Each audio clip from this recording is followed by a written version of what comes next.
आइए जानते हैं आगे की कहानी। अखिलेश जी के थप्पड़ मारने पर सुनैना जी अपने गाल पर हाथ रख शौक होकर उन्हें देखने लगती है।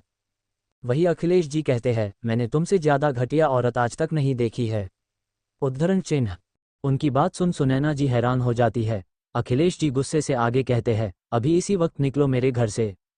उनकी बात सुन सुनैना जी को झटका लगता है। सुनैना जी अखिलेश जी से कहती है, ये आप क्या कह रहे हैं, आप मुझे घर से निकाल रहे हैं।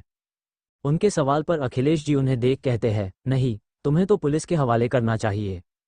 उनकी बात सुन सुनैना जी हैरान होकर उन्हें देखने लगती है।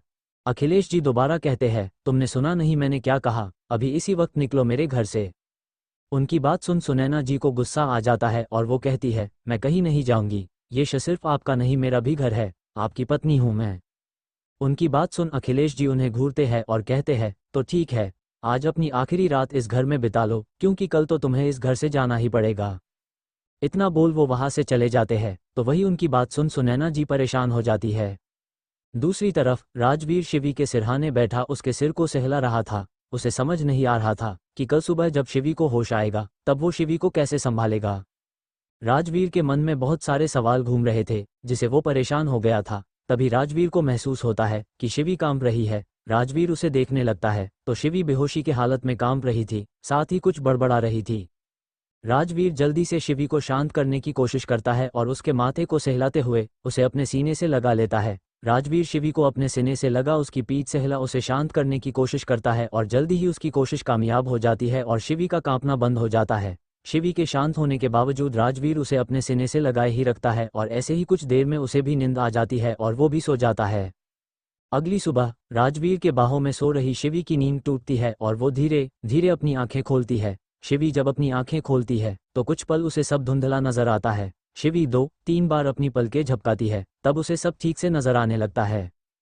शिवी अपनी आंखें खोल जैसे ही अपना सिर घुमाती है, उसकी नज़र राजवीर के चेहरे पर जाती है जो उसके बेहद करीब था। राजवीर को अपने करीब देख शिवी के होठों पर मुस्कान आ जाती है और वो अपना हाथ उसके चेहरे को छूने के लिए बढ़ाने लगती है, पर फिर अचानक वो रुक जाती है, क्योंकि उसे कल प्रतीक की बताई हुई सारी बातें याद आने लगती है।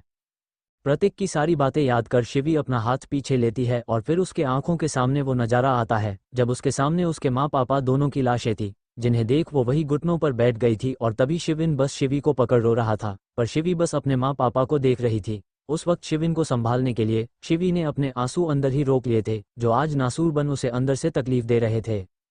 शिवी अपने माँ पापा की मौत याद कर उसकी आंखें नम हो जाती है और वो अपने ऊपर से राजवीर का हाथ हटाने लगती है ताकि वो राजवीर से दूर जाए। पर शिवी जैसे ही राजवीर के हाथ को अपने ऊपर से हटाने के लिए छूती है, राजवीर की नींद खुल जाती है और वो शिवी को उठा देख जल्दी से बेड पर उठ के बैठ जाता है। फिर शिवी के चेहरे को अपने दोनों हाथों से पकड़ पूछता है, शिवी क्या तुम ठीक हो?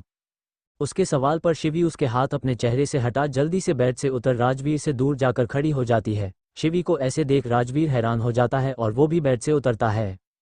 राजवीर शिवी के पास बढ़ते हुए कहता है, शिवी मेरी बात सुनो। उसे अपने तरफ आते देख शिवी अपने कदम पीछे लेने लगती है और जाकर दीवार से लग खड़ी हो जाती है। शिवी को अपने से दूर जाते देख राजवीर को अच्छा नहीं लगता है और वो शिवी को देख कहता है, शिवी क्या सच में तुम्हें मुझ पर भरोसा नहीं है, अपने राजवीर पर? इतना बोल वो रुकता है तो वही उसकी बात सुन शिवी रोने लगती है। राजवीर आगे कहता है, शिवी तुम उस प्रतीक के बातों पर कैसे भरोसा कर सकती हो, ये जानते हुए भी कि वो मेरा दुश्मन है और वो तुम्हें मुझसे अलग करना चाहता है। उसकी बात सुनकर भी शिवी कुछ नहीं कहती है तो राजवीर भरिया गले से कहता है, शिवी मुझे देखो, मेरी आंखों में देखो, क्या तुम्हें लगता है मैं तुमसे झूठ बोलूंगा? बस बच्चा एक बार मेरी बात सुन लो। इतना बोल वो कुछ देर रुक फिर कहता है, मैंने तुम्हारे माँ पापा को नहीं मारा शिवी, मैं सच कह रहा हूँ, तुम मुझ पर भरोसा करती हो ना? उसकी बात सुनकर भी शिवी कुछ नहीं कहती है तो राजवीर वही घुटनों पर बैठ जाता है और फिर आगे कहता है, शिवी कल से तरस गया हूँ तुम्हें अपनी बाहों में भरने के लिए, मैं तुमसे बहुत प्यार करता हूँ और तुम्हारे बिना नहीं रह सकता। कल से तुम्हें खुद से दूर देख मैं तुम्हें बता नहीं सकता कि मुझे कितना दर्द हो रहा है, मुझे खुद से दूर मत करो शिवी, मैं मर जाऊंगा।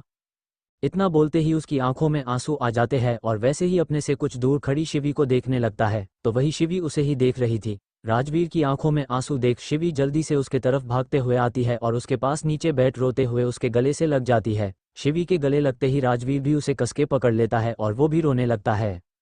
राजवीर और शिवी दोनों ने एक दूसरे को कसके गले लगा रखा था और दोनों ही रो रहे थे। राजवीर शिवी को खुद से अलग कर उसके चेहरे को अपने दोनों हाथों से थमता है और फिर उसके माथे को चूम लेता है। शिवी फिर एक बार उसके गले लग जाती हैं और उसके गर्दन पर अपने हाथ लपेट देती है। वही अब की बार राजवीर के हाथ शिवी के कमर पर थे और वो शिवी के कमर को कस के पकड़ लेता है।